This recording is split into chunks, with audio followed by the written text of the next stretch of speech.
మా కొద్దీ తెల్ల దొరతనం పాఠ్యభాగంలోని వ్యాకరణాంశాలు. సందులు. దోషమండి, దోషము ప్లస్ అండి, దోషమండి. ఇది ఉత్వ సంధి. సూత్రము. ఉత్తునకు అచ్చు పరమ్మగునప్పుడు సంధి నిత్యము. నెక్స్ట్ దుమ్మేసి, దుమ్ము ప్లస్ ఏసి, దుమ్మేసి. ఇది కూడా ఉత్వ సంధి. దీనికి సూత్రము ఉత్తునకు అచ్చు పరమ్మగునప్పుడు సంధి నిత్యము, ఇందాక మనం చెప్పుకున్నదే. సుంతైన, సుంతైన, సుంత ప్లస్ అయిన, సుంతైన. అత్వ సంధి. సూత్రము అత్తునకు సంధి బహుళము. నెక్స్ట్ నాదు మేను, నా ప్లస్ మేను, నాదు మేను. సూత్రము నీ, నా, తన శబ్దములకు ఉత్తర పదము పరంబగునప్పుడు దుగాగమంబు విభాషణమగు. నెక్స్ట్ నాదు హృదయంబు, నా ప్లస్ హృదయంబు, నాదు హృదయంబు. ఇది కూడా దుగాగమ సంధి. నెక్స్ట్ సమాసాలు. పట్టెడన్నం, పట్టెడన్నం, పట్టెడైన అన్నం, పట్టెడన్నం. ఇది విశేషణ పూర్వపద కర్మధారయ సమాసంగా చెప్పబడుతున్నది. అయితే ఇప్పుడు మనము దీని యొక్క సూత్రాన్ని తెలుసుకుందాము. విశేషణ పూర్వపద కర్మధారయ సమాసము. దీనిలో విశేషణం అనేది పూర్వపదంగా ఉంటుంది, ఉత్తర పదం నామవాచకంగా ఉంటుంది. విశేషణం పూర్వపదంగా ఉండి ఉత్తర పదం నామవాచకంగా ఉంటుంది. నెక్స్ట్ రాజద్రోహం, రాజునకు ద్రోహం. ఇది షష్ఠీ తత్పురుష సమాసం. నెక్స్ట్ పాఠశాల, పాఠముల కొరకు శాల, చతుర్థి తత్పురుష సమాసం. ఆల్రెడీ మనకి సూత్రాలన్నీ చెప్పుకొనే ఉంటాం కాబట్టి ఇబ్బంది ఏం లేదు. నేను చాలాసార్లు చెప్పాను ఈ సూత్రాలన్నీ కూడాను. నెక్స్ట్ వర్ణయుగంబు, వర్ణముల యొక్క యుగంబు, షష్ఠీ తత్పురుష సమాసం. కింకున్ యొక్క లోపల ఇలాంటివన్నీ వచ్చినప్పుడు షష్ఠీయే వస్తుందన్నమాట. సారస్వత ప్రపంచంబు, సారస్వతం అనడి ప్రపంచంబు. ఇది రూపక సమాసం. ఇక కరయుగంబు, కరముల యొక్క యుగంబు, షష్ఠీ తత్పురుష సమాసం. ప్రతిరోజు, రోజు రోజు, ప్రతిరోజు, రోజు రోజు. ఇది అవ్యయీభావ సమాసము. అంటే సూత్రము అవ్యయీభావ సమాసము పూర్వ పదార్థ ప్రధానంగా ఉంటుంది. నెక్స్ట్ అక్షర విభాగం. తెలుగు భాషలో 56 అక్షరాలు ఉన్నాయి. ఇవి అచ్చులు, హల్లులు, ఉభయాక్షరాలని 3 విధాలు. అచ్చులు ఇవి 16. అ ఆ ఇ ఈ ఉ ఊ రు రు లు లు ఎ ఏ ఐ ఓ ఓ ఔ. హల్లులు 37. క ఖ గ ఘ ఞ, చ ఛ జ ఝ ని, ఠ ఠ డ ఢ న, త త ద ధ న, ప ప భ భ మ, య ర ల వ, శ ష స హ మొదలైనవి. ఇక ఉభయ అక్షరాలు ఇవి 3. 0, అర 0, విసర్గ. నెక్స్ట్ అచ్చుల విభాగం. ఒక మాత్రాకాలంలో ఉచ్చరించే అక్షరాలు అ, ఇ, ఉ, రు, లు, ఏ, ఓ. ఇవి హ్రస్వాలు.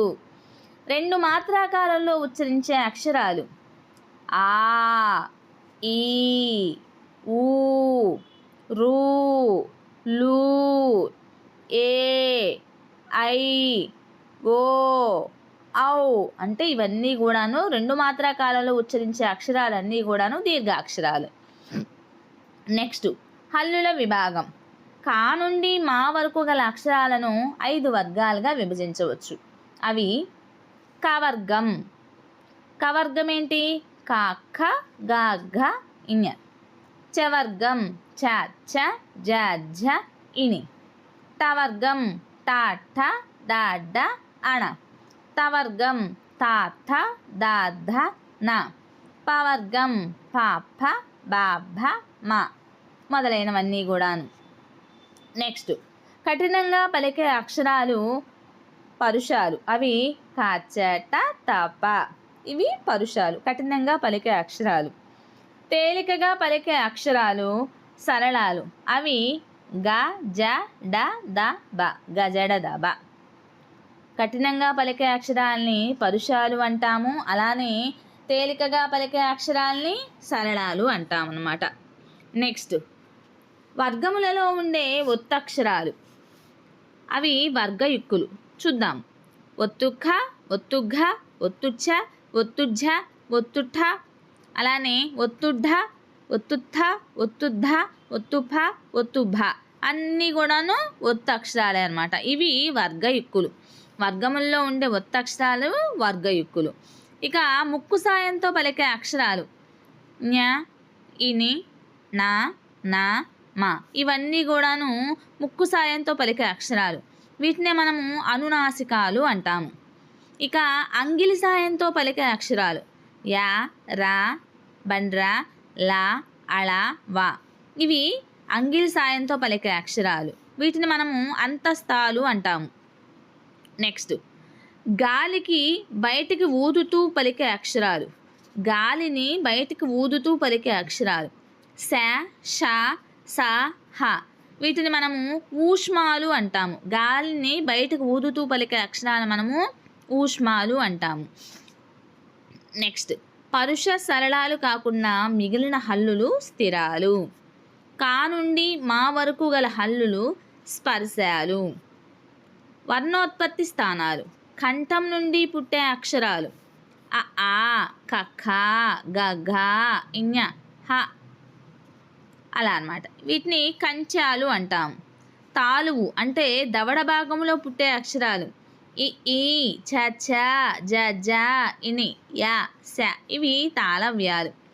అంటే దవడ భాగంలో పుట్టే అక్షరాలను మనము తాళవ్యాలు అంటాము. కంఠాల నుండి పుట్టే అక్షరాలను మనము కంచాలు అంటాము. అలానే నాలుగుతో గట్టిగా అంగిల్ని తాకుతూ పలికే అక్షరాలు రూరు, ఠాఠా, డాడ్డా, అణ, రా, ష మూర్ధన్యాలు. అంటే నాలుగుతో గట్టిగా అంగిల్ని తాకుతూ పలికే అక్షరాలను మనము మూర్ధన్యాలు అంటాము. నెక్స్ట్ దంతాల సాయంతో పలికే అక్షరాలు లూలు, ఛ, థ, దధ, న, ల, స ఇవి దంత్యాలు. దంతాల సాయంతో పలికేవి కాబట్టి ఇవి దంత్యాలు. పెదవి సాయంతో పలికే అక్షరాలు ఉ, ఊ, పఫ, బభ, మా ఇవి ఓష్ట్యాలు.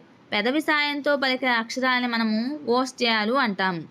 ఏ, ఏ, ఐ కంఠతాళవ్యాలు. A, A, I కంఠతాళవ్యాలు. ఓ, ఓ, ఔ కంఠోష్ట్యాలు. వా దంత్యోష్ట్యము. సో ఇవన్నీ కూడాను చాలా చాలా ఇంపార్టెంట్ అండి. చాలా వరకు డిఎస్సిలో అలానే టెట్లో వచ్చినటువంటి బిట్స్ అన్నమాట. బాగా కష్టపడి చదవాలి ఇవి. ఇక కవిత. ఏమీ మహిమంబు గలదో నీ నామందు బాపు అని పేరు వీణులబడిన ఎంత నీ నిలుపునను నాదు మేనెల్ల పులకరించు జల్లుమని నాదు హృదయంబు జలధరించు సర్వసారస్వత ప్రపంచంబునందు గాంధీ ఎనడి వర్ణ యుగంబుతోడ సాటి వచ్చెడు వేరొక్క మాట గలదే అని చెప్పని ఈ కవితను రాసింది నాలం కృష్ణారావు గారు. నెక్స్ట్ చమత్కార పద్యం. కరయుగంబు గలదు చరణంబులా లేవు కడుపు నడుము వీపు మెడయుగలవు శిరము లేదు గాని నరముల బుట్టక మృంగి సొగసు గూర్చి దీని సొగసు గడుండి. ఈ చమత్కార పద్యము మానవులు ధరించే చొక్కా గురించి చెప్పబడింది. నెక్స్ట్ ఈ దేశము నాకేమిచ్చింది అని బాధపడటం కన్నా దేశానికి నేనేమి చేయగలుగుతున్నాను అని ఆలోచించేవాడే నిజమైన దేశభక్తుడు అని మహాత్మా గాంధీ గారు తెలియపరిచారనమాట. సో టీచర్స్, మీకు కనుక ఈ వీడియో నచ్చినట్లయితే ప్లీజ్ లైక్ చేయండి, షేర్ చేయండి, సబ్స్క్రైబ్ చేయండి.